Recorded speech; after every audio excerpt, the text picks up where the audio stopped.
छात्र छात्राएं देश हित के बारे में सोचें, देश हित के निर्माण के बारे में सोचें और आपके हर फैसले का आधार देश होना चाहिए।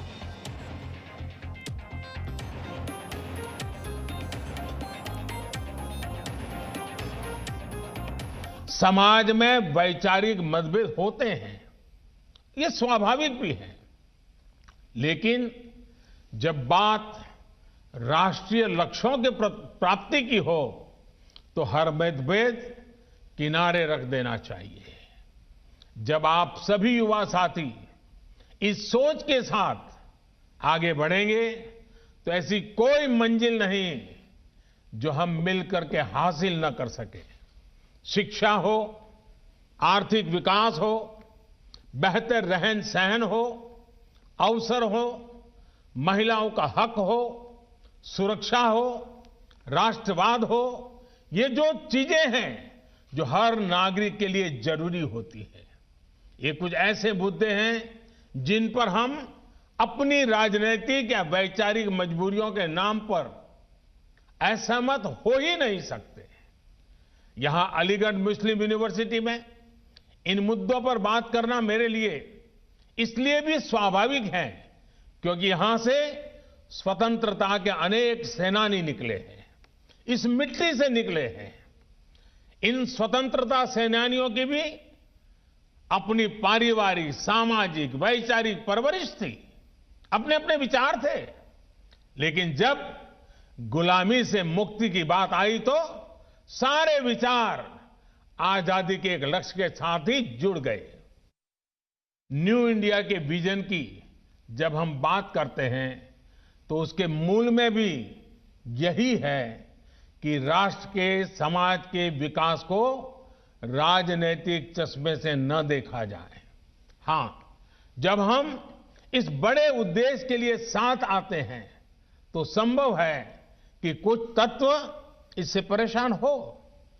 ऐसे तत्व दुनिया की हर सोसाइटी में मिल जाएंगे। ये कुछ ऐसे लोग होते हैं जिनके अपने स्वार्थ होते हैं, वो अपने स्वार्थ को सिद्ध करने के लिए हर हथकंडा अपनाएंगे, हर प्रकार की नेगेटिविटी फैलाएंगे। लेकिन जब हमारे मन और मस्तिष्क में नए भारत का निर्माण सर्वोच्च होगा तो ऐसे लोगों का स्पेस अपने आप में सिकुड़ता जाएगा।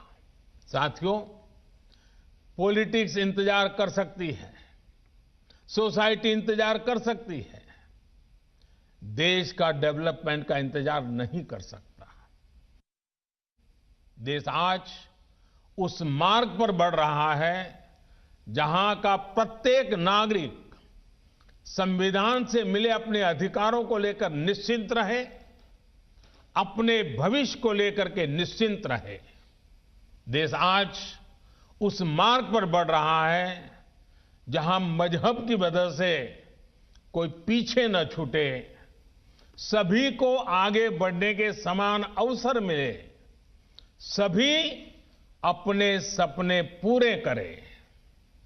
सबका साथ, सबका विकास, सबका विश्वास, यह मंत्र इसका मूल आधार है। देश की नीयत और नीतियों में यही संकल्प झलकता है। आज देश गरीबों के लिए जो योजनाएं बना रहा है, जो बिना किसी मत मजहब के भेद के हर वर्ग तक पहुंच रही हैं, बिना किसी भेदभाव 40 करोड़ से ज्यादा गरीबों के बैंक खाते खुले, बिना किसी भेदभाव 2 करोड़ से ज्यादा गरीबों को पक्के घर दिए गए, बिना किसी भेदभाव 8 करोड़ से ज्यादा महिलाओं को गैस कनेक्शन मिला, बिना किसी भेदभाव कोरोना के इस समय में 80